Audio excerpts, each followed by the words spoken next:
સત્યનું શું છે એ કરવાથી મને કોઈ રોકી ના શકે.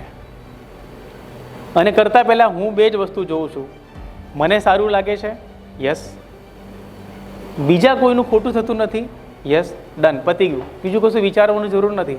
તમને ગમ્યું, બીજા કોઈનું આમાં ખોટું થતું નથી, તો એ કામ, એ આઈડિયા, એ વસ્તુ, એ પ્લાનને રોલ આઉટ કરવામાં પછી કંઈ અટકતું નથી.